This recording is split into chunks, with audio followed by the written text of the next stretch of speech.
Creed en sus profetas. Miércoles 29 de marzo 2023. Job 4. Primera intervención de Elifaz. Entonces intervino Elifaz el temanita y dijo: Si alguien intentara hablarte, ¿te impacientarías? Pero ¿quién podrá reprimir las palabras? He aquí tú instruías a muchos y afirmabas las manos debilitadas. Tus palabras levantaban al que tropezaba y fortalecían las rodillas endebles. Pero ahora te sucede a ti y te impacientas. Ha llegado a ti y te turbas. ¿Acaso tu confianza no es tu devoción y la integridad de tus caminos tu esperanza? Recuerda, por favor, ¿quién ha perecido por ser inocente? ¿Dónde han sido destruidos los rectos?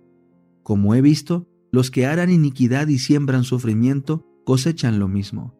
Perecen por el aliento de Dios y por el soplo de su ira son consumidos.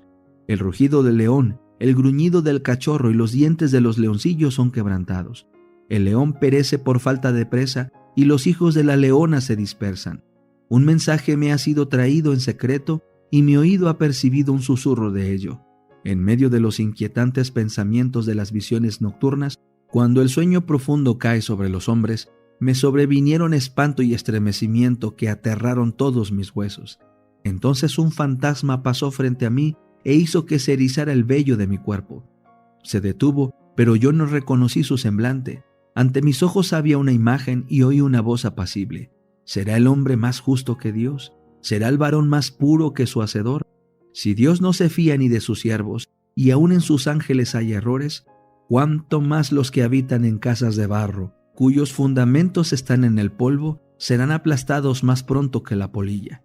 De la mañana a la tarde son triturados sin que nadie los considere, se pierden para siempre. ¿Acaso no serán arrancadas las cuerdas de sus tiendas? En ellas mueren, pero sin sabiduría. El conflicto de los siglos. Capítulo 4.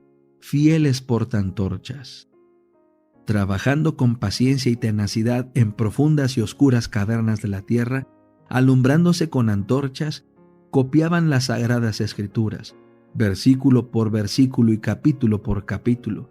Así proseguía la obra y la palabra revelada de Dios brillaba como oro puro, pero solo los que se empeñaban en esa obra podían discernir cuánto más pura, radiante y bella era aquella luz por efecto de las grandes pruebas que sufrían ellos.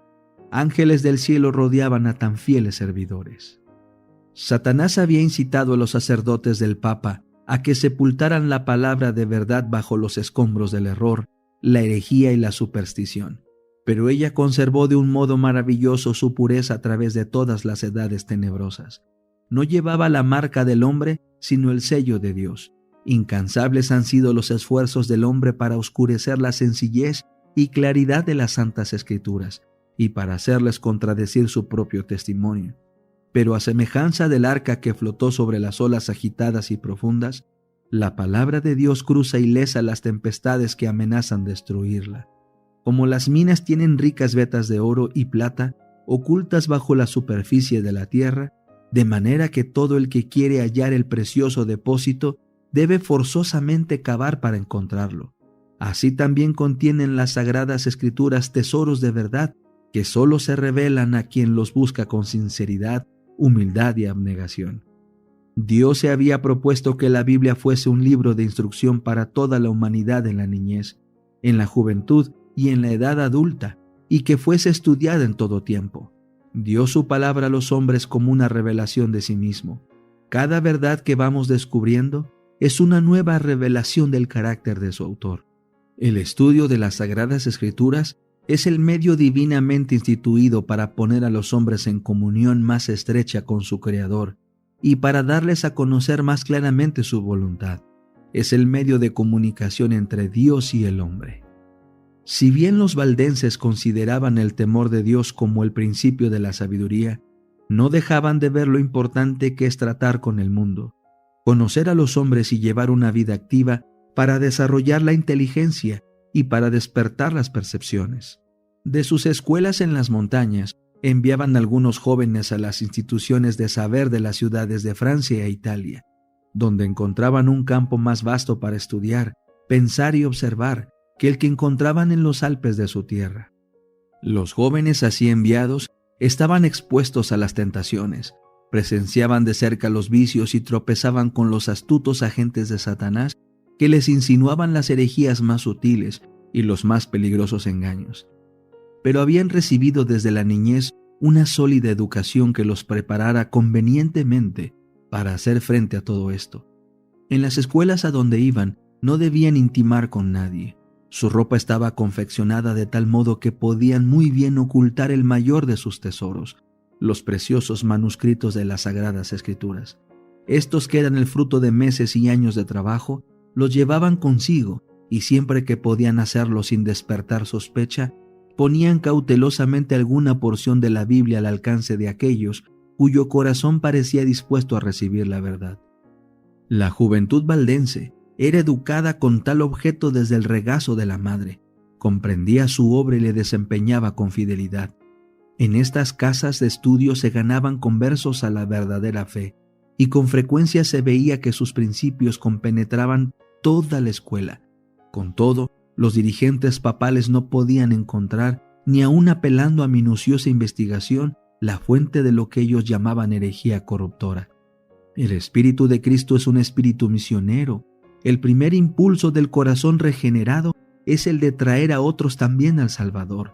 Tal era el espíritu de los cristianos valdenses. Comprendían que Dios no requería de ellos tan solo que conservaran la verdad en su pureza en sus propias iglesias, sino que hicieran honor a la solemne responsabilidad de hacer que su luz iluminara a los que estaban en tinieblas.